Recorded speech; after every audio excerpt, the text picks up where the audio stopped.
Hello, everyone, and welcome to the Historians Lounge episode for the month of August. I am your host, Gabriel Garcia, otherwise known as the Wandering Quill and the Wandering Scribe. And I am excited about this episode because it's on a topic that I know nothing about. And joining us today is a returning guest making her second debut on the channel. Now, many of you may remember this guest. She runs the History Gal page on Instagram and wanted to share her absolute passion for history and put a special emphasis on women in history, especially those that have never been heard of. And to tell us all about today's topic, which is the Gray sisters and their family tragedy, let's give a huge round of applause to our guest today, fellow history enthusiast and content creator, Elizabeth Goff. Elizabeth, thank you so much for coming back on the show. You're very welcome, and thank you for having me. No problem. So before we dive into the Gray sisters, would you like to tell our viewers what you've been up to since the last time you were on the show? Probably the biggest, the following for the page has grown massively, which has been fantastic. But I was, thank you. I was chosen by the National Gallery. They Mm, selected 200 creators to have a year with them, and it was anyone who inspired them and enjoyed history and art and everything. And they selected 200 out of all of the creators in Britain, and I was one of them. So I went to the launch of that, which was really special to be included in something so snazzy. wow. So Congratulations. That is a huge achievement and accomplishment. thank you. Yeah, it was a real shock, but it was such a privilege, and I'm really thankful to be thought of in that respect. Nice. So now let's dive into today's topic. Now, as I said before, viewers and listeners, this is a topic that I know very little or nothing at all. And that, of course, is the Gray sisters and their family tragedy. Now, Elizabeth, what can you tell our viewers and listeners as a little teaser into this family and why no one really knows about them? Well, it's it's something to me that there is so much of the Tudor era, the early modern era, that has been ignored Mm. via you don't have any films about them, TV shows about them, and that is the this is what's happened with the Grey family because they have such Ah, an enormous story, but they're always kind of skipped over in favor of everybody else. So we need like a Tudors extravaganza, we need a big right. budget Oscar film. That is what we need to Mhm. bring all of them into the foray. But the it's partially about Lady Jane Grey. So Ah, she's the elder sister, but barely anybody knows she had two other siblings that had beyond tragic lives as well as she did. So it's an amazing story. Again, it's forgotten Tudor women, which is what I love to share. Um, and they're sort of the epitome of drama, intrigue, death. It's yes.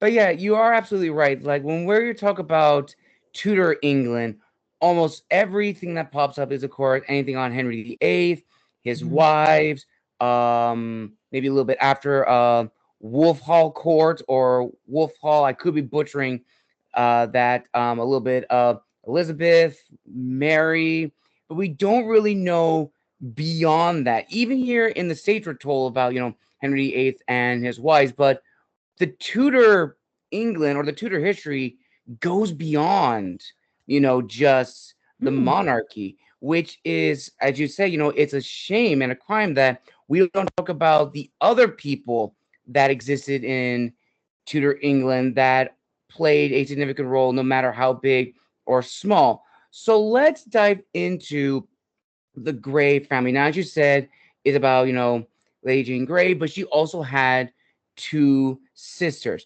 Now, in regards to the Grey family, what was sort of their like position or their standing in Tudor England? extremely high nobility because they were in direct line to the throne. Because Really? yes, so King Henry VIII had his Act of Succession, and basically he had at the top of the tree was himself, and then he had his three children, and he Mm-hmm. legitimized his two daughters after bastardizing them. So he had Edward, Mary, and Elizabeth. Mm-hmm. Edward died with no children, it would go to Mary. Mary died, no children, go to Elizabeth. And then you think, okay, that direct line ends. So Henry then looked backwards to his own family. So he had his elder sister, Margaret, who he had a massive falling out with and didn't care for. She became Mm. Scots. And he didn't like Scotland or the Scottish people. So he just said, no, we're going to cut you out altogether. He went to his younger sister, another Mary. She was the previous Queen of France, came back and very scandalously married Henry VIII's best friend, Charles Brandon. Ooh.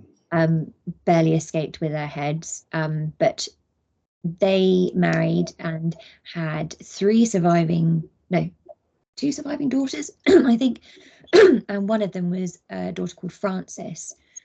She had three surviving girls: Jane, Catherine, and Mary. Mm. So what Henry VIII did, he said, okay, we are going to put the line of succession to my younger sister. So his younger sister had passed away, and he skipped over his sister's daughter, Frances, because he didn't care for Frances's husband, Mm. Henry. So he chopped her out and went straight down to Jane Mm. and whatever children she would have. If she didn't have children, it would go to Catherine. If she didn't, down to Mary. After that, you get really down and dirty as to who's related to who, what, where, what. Right. So he was looking like, I'm going to cover all bases here. This will be the order. And he could probably never in a million years have thought his beloved, precious son would die so quickly, so young, Mm-hmm. and leave England the way he left it. So what then kickstarts everything else is Henry had this act and thought, no way would the grey branch of the family ever come into fruition. That wouldn't ever be like a thought. How can you Right. possibly go from all three of my children and they're, hopefully they'll all marry and everything like that. So when Edward was on the throne, his son, Edward VI, became ill. Edward took the Act of Succession and altered it, and he renamed it My Device for the Succession. Mm. In this device, he, with his own hand, and we still have the whole paperwork today of what he wrote on his deathbed, he said, the throne, when I die, the throne will pass to my cousin, Jane Grey, Oh. and her heirs male. So originally, I think it said Jane Grey's male children. That was just who he wanted. He wanted to go Right. straight to the males, but because he was dying so quickly, Jane hadn't produced any children. She was married to a man named Guildford Dudley, an extremely powerful family. So the marriage was very much engineered to bind all the power couples together. So it went from being Jane's children potentially becoming heirs to England to Jane herself becoming the ultimate heir to England. So Edward VI, on his deathbed, said, I'm going to eradicate my sisters because one's a Catholic, which is Mary, and Mm-hmm. an ardent Protestant. So it was a firm no. And his council said, well, even though your other sister Elizabeth is Protestant, you can't cancel out one and not the other. So let's bypass them and go straight to what your dad requested. Go to the Grey family. Really? So pretty much he like kicked out his siblings and went straight to his cousins to say, you guys are going to be the next line of succession. Geez, this is why I always get so like bewildered by, royal succession and the politics behind it, because you can easily cut out one half of your family and then just a branch that hasn't existed for like years and years slowly creeps its way into the royal bloodlines. Like, oh my goodness. And I would imagine upon learning that, the Grey family standing was like, oh, now we're in like the royal bloodline, like fully, like we are now truly the next heirs to the throne. But I would imagine because they are cousins and not truly direct in terms of like, children of Henry VIII, I would imagine not a lot of other high ranking members in like Henry's court were fond of the idea. I'm just speculating. So what was initially the reaction like afterwards? So after the declaration that Edward made that the Greys are now going to inherit the English throne, what sort of happens next in that history? It was kind of chaos. He was dying. They had to cover up the fact he was dying. They didn't know what to do, where to go. He had a Lord Protector that had been executed, which was his uncle. He had another Lord Protector who happened to be the father of Jane Grey's husband. So everybody else was like, oh, funny how Jane Grey is now the heir to the throne and one of your sons is married to her. What a coincidence that is. So it was extremely divisive, whereas it was power lies. But everybody did sign, or like a huge amount of the council signed Edward's device because it had to be signed and didn't quite make it all the way through Parliament, I believe. So it was officially unofficial.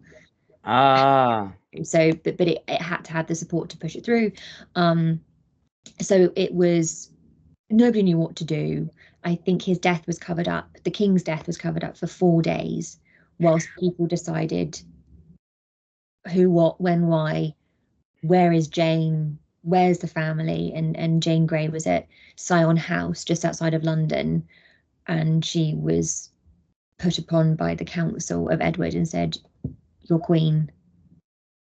Long live the queen," and she had to deal with that, and she said categorically, "I don't want it. Please don't." And they said, "Well, no, Edward wanted it. This is what you have to do." And she was taken from Sion to the Tower of London, where she was formally proclaimed queen. And ultimately, Mary, who's Henry's daughter, was in the Midlands and also declared her own self the queen, because according to the legal act of succession, she was. Right. So you had the split between the Catholics of the council shooting up to Mary to say, "We support you," the Protestants staying in London, people really in the middle saying, "We'll just wait to see what happens between everybody because that's probably the safest bet to do." Even Elizabeth, the younger sister, was sort of like, "Oh, I'll just wait," just like in the background, just biding her time. Yeah. Like, oh, and then whoever's the victor, yeah, I definitely supported you. You were the one. So there's huge, nobody. So you're talking about support. Nobody in London really knew of Jane when they said Jane is, the king is dead. Long live the queen, Queen Jane. So I'm like, who? How is she? So it wasn't just the council meeting it with utter confusion. It was the people of England were saying, what?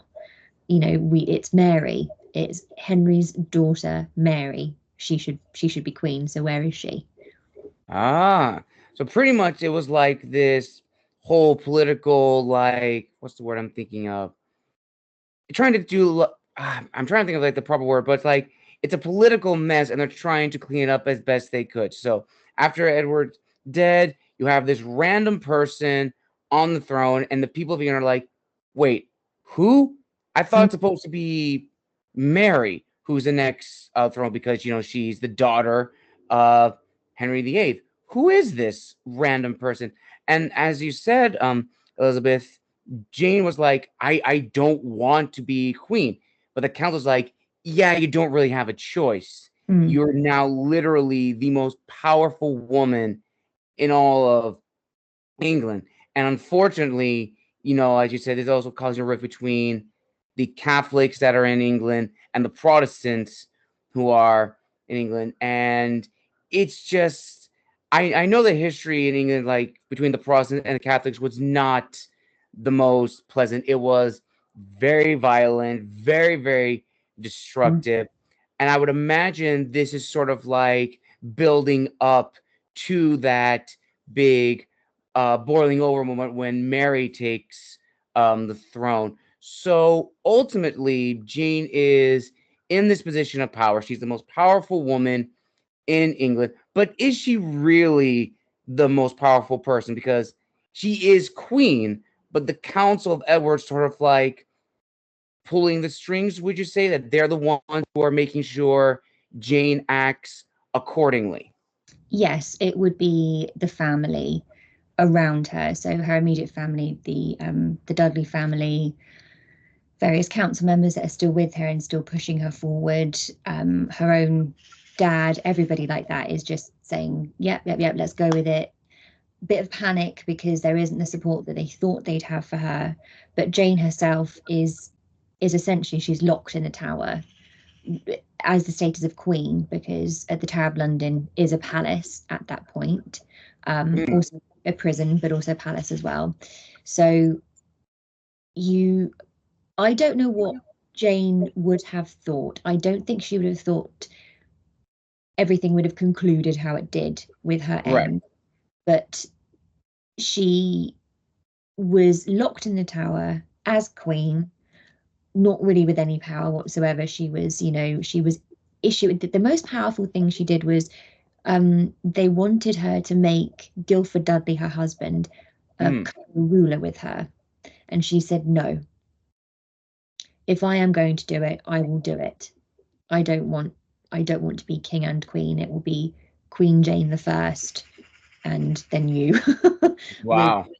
with as a consort, as she was offering him other titles, but she wouldn't make him co-ruler with her, which was really fascinating. I think for even being so young, she's about 17. She's Oh, still wow. She was young. desperately young, so she had that ounce about her to say, actually, no. They hadn't been married for very long either, but she decided that no, I don't want that. Wow. And just a little sidetrack, what about her family? What was sort of like her family's role in all this? Like, how did they take to the news that a member of their family has now been placed in the position of power? I would imagine, going back to what I said before, yes, their standing is increased, but it's now made them even bigger political targets. Yes, they had to be bought it. Like Frances, the mother, was said, are you happy with this? Will you, make sure this happens? And she sort of agreed to get Jane to agree Mm. and become that role, because then Frances would be mother of the Queen of England. So her family did go for it. They did accept it. I don't know what choice they would have had in refusing to a certain extent, but it was created by the men at the court. Her husband was a man of so Jane's father was a man of the court.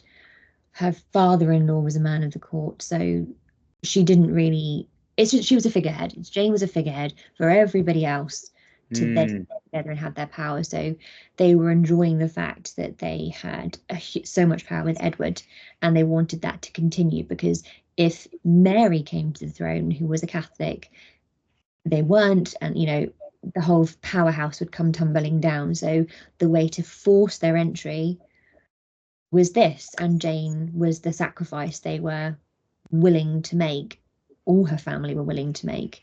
So she was literally the sacrificial lamb, as you said, for a family. That if Jane has to literally go through all this for us to enjoy spoils of being in this position of power, then we're going to have to do it. Now, let's talk about her sisters. How did her sisters react to the news? And were they almost like, for lack of a better word, like the only people that Jane felt that she could trust and had like a good connection, in the sense that they are not the ones, or they're like the only few people who are not enjoying the spoils of nobility?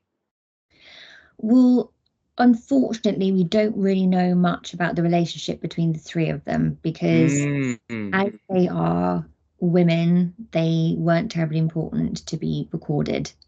Um, Okay. so, especially with second and third daughters of a dukedom, it's not really anything to, oh, they were Mm. educated here and did this, did that. There's kind of snippets of things, but we don't know that level of relationship. There's been great sort of fiction novels that pad that out, and you can Ah. job and kind of plumping the relationship between all of them. But before Jane died, she gave a letter to her younger sister, a letter of comfort saying, Jane's going off to be with God now, so don't worry about me and everything like that. So there was a proper sibling relationship. We just don't Ah. know Okay. Okay. thing. But Fascinating. what we do know is with Jane's incarceration when everything went south, it directly affected the second sister, Catherine, because she was married in a joint ceremony with Jane, and her husband's family annulled the marriage because Catherine was from a damaged, traitorous family. So her, Mm. her sister directly affected her in that way. All right. Now let's actually talk about this part in history. So, how long did Jane effectively, quote unquote, rule England before things went south for her and her family? Well, traditionally it's 9 days, but if you go from when Edward died, it's like more like 12 days. But she's traditionally thought to be the 9-day queen. Um, Really, just over a week. That's how long she ruled.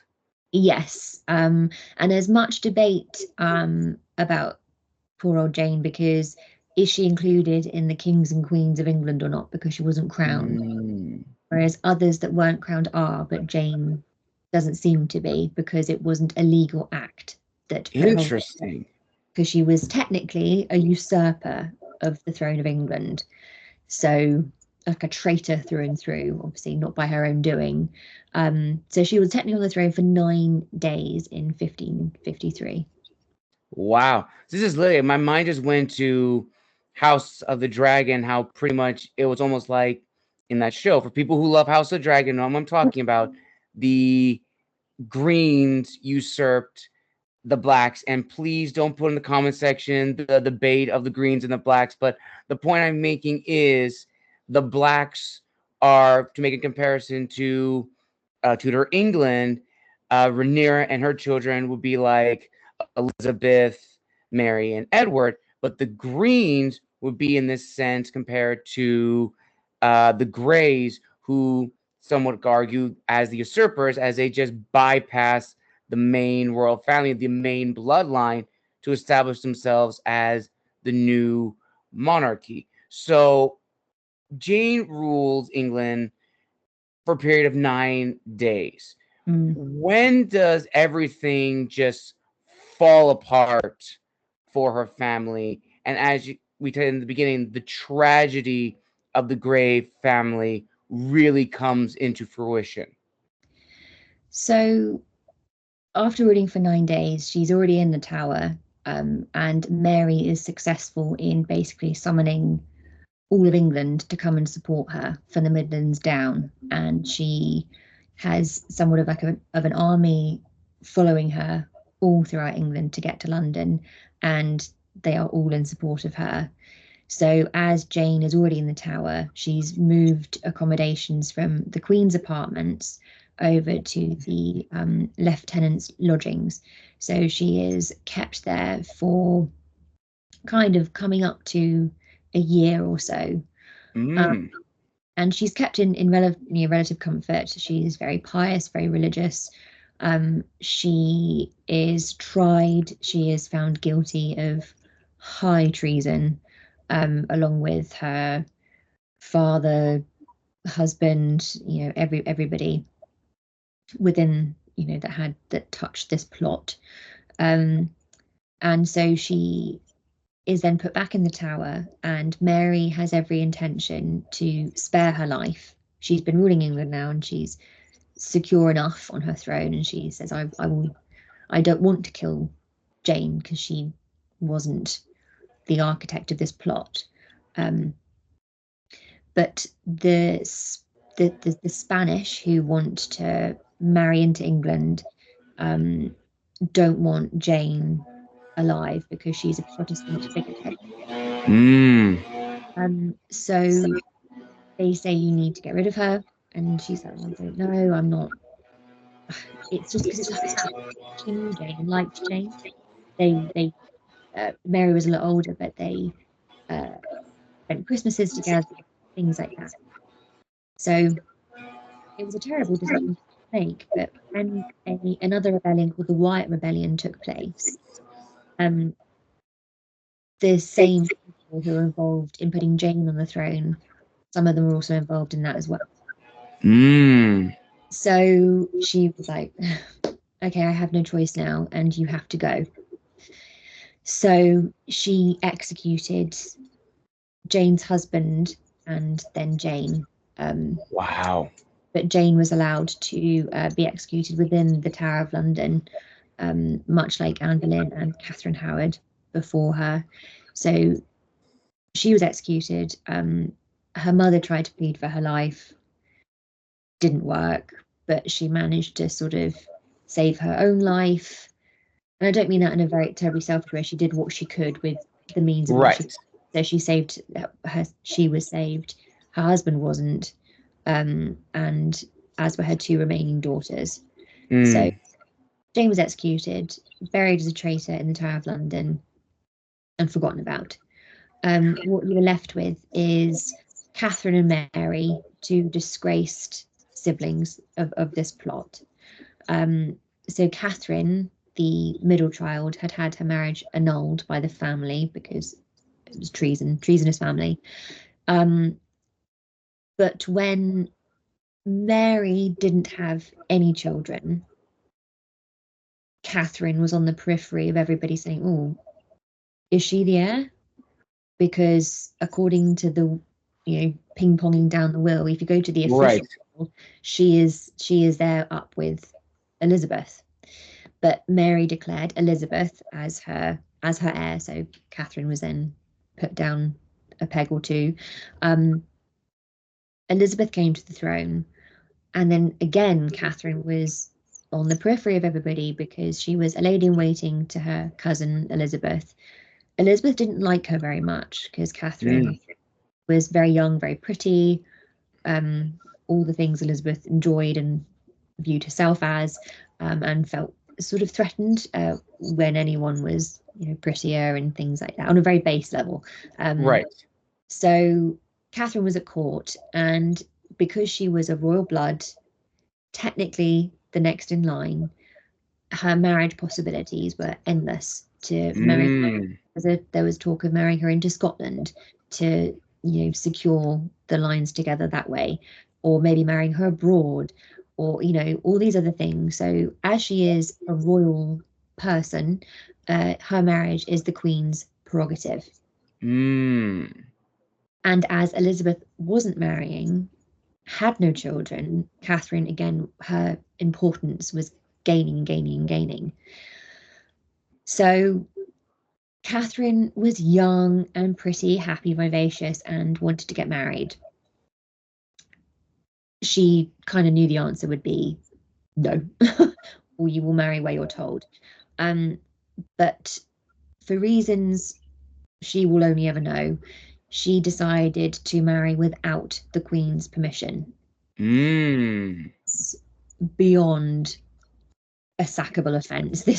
That's a big no-no. Yeah, this is not only massive secret, but it's treason because she's of royal blood. She had seen there was examples of this in her family. People, you just don't do that. But for whatever reason, she decided to. So she married into the Seymour family.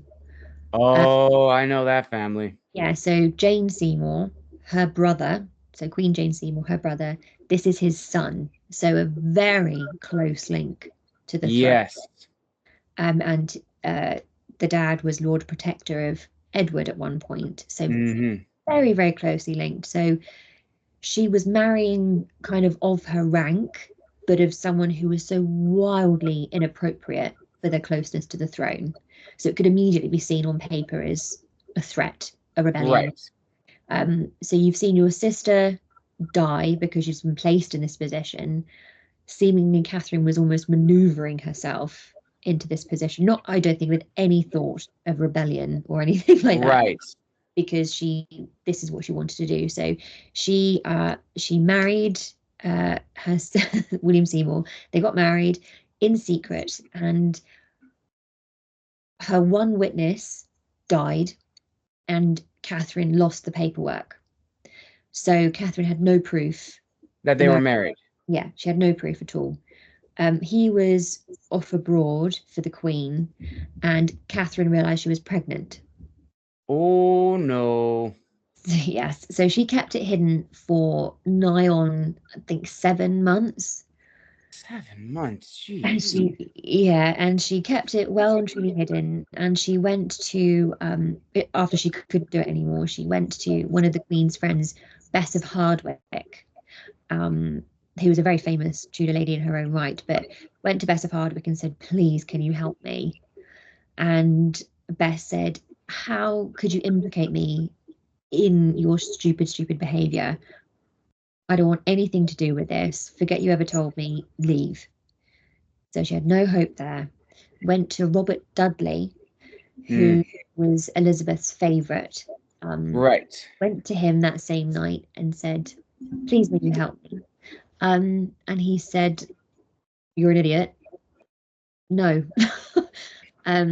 Sent her back to her rooms, whatever. He went and told the Queen, and Elizabeth was hysterical with rage and sent Catherine to the Tower. And whilst in the Tower, Catherine had a boy. So not only did she have a child, it was also a boy. So this is the next in line to the throne, according to probably half of the council, or whoever you want to talk to. Right. This is finally a boy in a sea of women. Yes. Female rulers, everything like that. So Catherine gave birth to her boy, and she was in the Tower of London for years. And when her husband came back from being abroad, he also went to the Tower, obviously. So the two of them were there together, and because they're in there for such a long time, basically the staff at the Tower felt sorry for the family and allowed them to have visits. During one of those visits, Catherine became pregnant again. Oh my gosh. Yeah. So she became pregnant, had another baby, another boy. Oh my gosh. Yeah. So two felt like, she couldn't have asked for a worse outcome, I don't think. So they'd been quite happily living before as a threesome. But when Elizabeth heard again that there was another baby and a boy, she sacked everybody and split the family up. Catherine then went under house arrest at various kind of relatives with her youngest child, and never saw her husband again, and basically just pined away, stopped eating, and she was dead by 27. Wow. Off in the middle of nowhere in the countryside.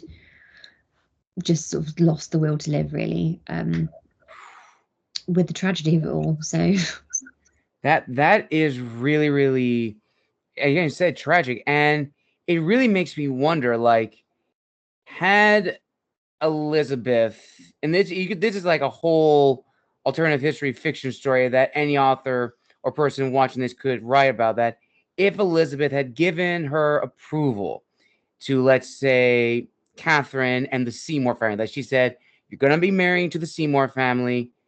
I give you my blessing." If everything had gone according to plan in that regard, and she still gave birth to 2 boys, the entire history of modern England would have been drastically different. I mean, the Seymours would have been back on the throne again. The Grey family would have now had standing on the English throne. It would have been an entirely new dynasty, the Seymour Grey dynasty. And again, as I said, the history of modern England would have been vastly different. You wouldn't have had Mary, Queen of Scots, child on the throne as it is in, the real history. He would have still ruled Scotland, and the relationship between the two would have been vastly different. And it's just incredible, like how things could have been different. But unfortunately, Catherine married in secret, which angered the queen. She also had two kids, which further angered the queen. It's just really, really tragic what happened to this family. The oldest daughter is executed. The other one starves herself to death at the age of 27. The family is broken up, it's destroyed. And it just makes me wonder how things could have gone so wrong for this family. And in your opinion, Elizabeth, what can historians and history enthusiasts take away from the Grey family in the history of Tudor England? In your opinion, what does the Grey family represent? Well, there's also to further it, with the third sister Mary, she also married in secret, and she also was punished for it, and so was her husband. So, if anything, what you can learn from it is, this family seemed to having a head for treason, didn't they? It seemed to learn from your mistakes. Like, don't, like, one sister follow the other sister, follow the other sister. It's the claustrophobia of being close to the throne, because I think you can look at these girls in different way. Not necessarily Jane, because that wasn't her what she wanted. She didn't want the throne. But with Catherine and Mary, they weren't gonna have any lives. They were gonna have half lives. They're gonna have they wouldn't have married, because Elizabeth was so tricky with marriage, because she didn't particularly want to get married. So getting other people to be married, then there'd be heirs to the throne, and then a spiral of what ifs, like we've just discussed. Like, what if they have a son, then will everybody follow the son and push me off the throne? So I can totally see why Elizabeth was doing it. So maybe these girls they didn't view themselves initially as tragic, because they were doing what they wanted to do. They wanted to have at least something, a moment of happiness, versus a lifetime of waiting around for the queen to never marry them to anybody. Right, definitely. And it's sort of like a final question or final thing to say for this discussion. In your opinion, Elizabeth, why is it that the Grey family doesn't get a lot of recognition in the history of Tudor England? Why have they sort of been pushed to the side to the point that, as I said, no one really knows who they are?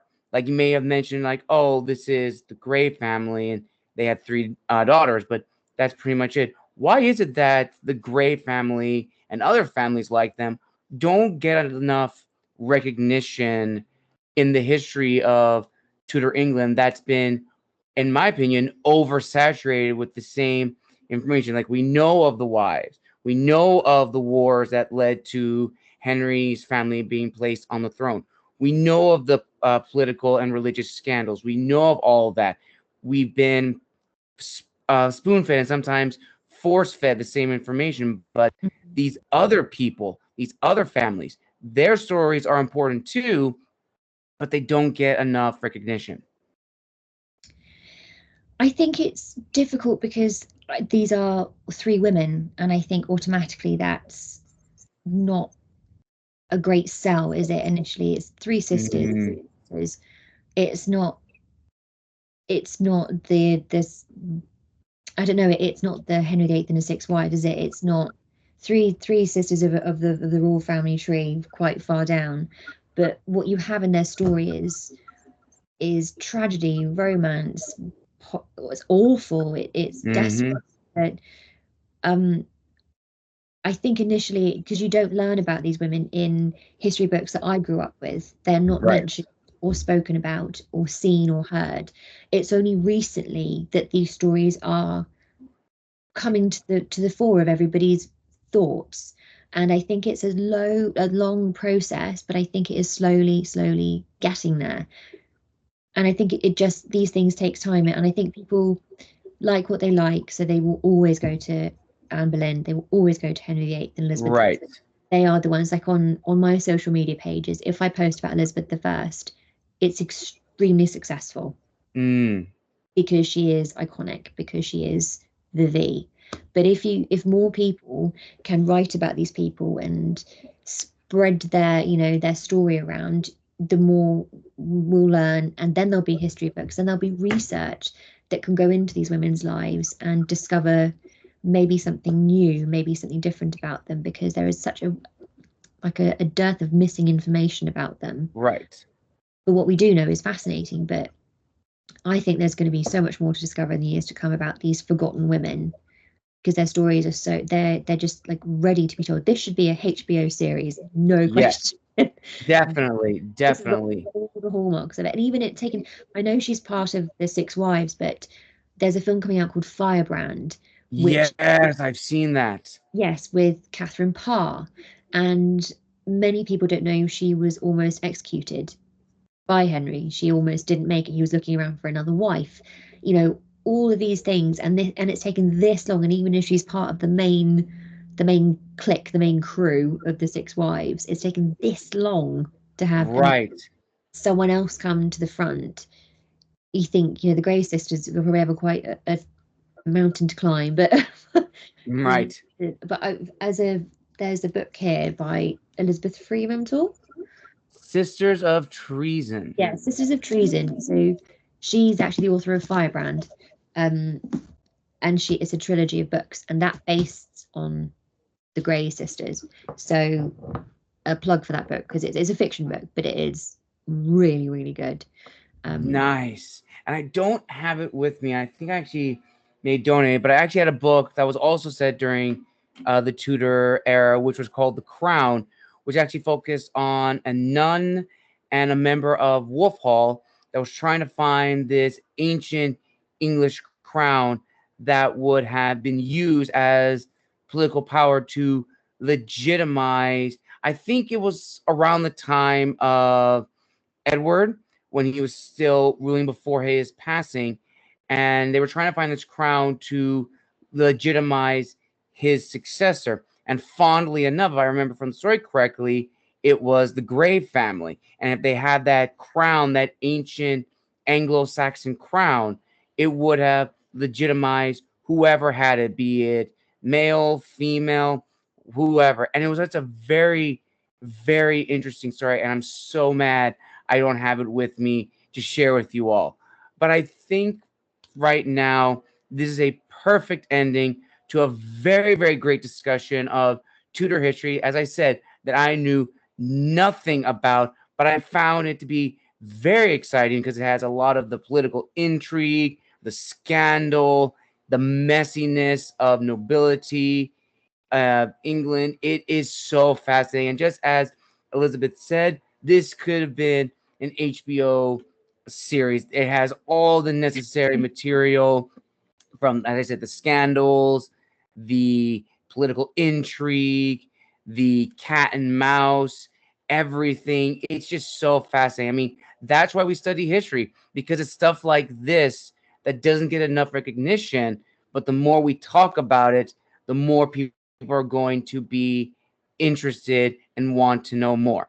And with that, yes, definitely, Elizabeth. And with that, viewers and listeners, this concludes another episode of the Historians Lounge series. I want to give a huge thank you to our guest, Elizabeth, for coming back on the show and telling us all about the Grey family and their unfortunate tragedy during the Tudor era. Elizabeth, thank you so very much for coming back on the show. And where can people find and engage with you on social media? And do you have any upcoming projects you would like to share? On TikTok, in the main for my videos is historygal14, and Instagram is the_history_gal14 as well on there. Upcoming projects is being part of the National Gallery Creator 200, and still just getting the stories of these women out into the world, which is what I aim to do, and all these different little known things, little known facts, try to brighten everyone's day with them. Awesome. I will link all those down below in the description of this video, as well as tag Elizabeth's first appearance here on the channel, right here in this little video. Thank you all so very much for joining us for another episode here on the channel. It really means a lot to me that you enjoyed the Historians Lounge series. And as always, make sure to like and subscribe and comment down below what was your favorite part of the episode. And as a bonus, what other aspect of Tudor England would you like to know more about? Maybe it's another royal family. Maybe it's a political sabotage, or maybe it's an unknown rebellion that happened during the Tudor era. Who knows? Comment down below and let us know what your thoughts are. As always, make sure to like and subscribe and comment down below. And this has been the Wandering Scribe and the Wandering Quill signing out, wishing you all a wonderful day.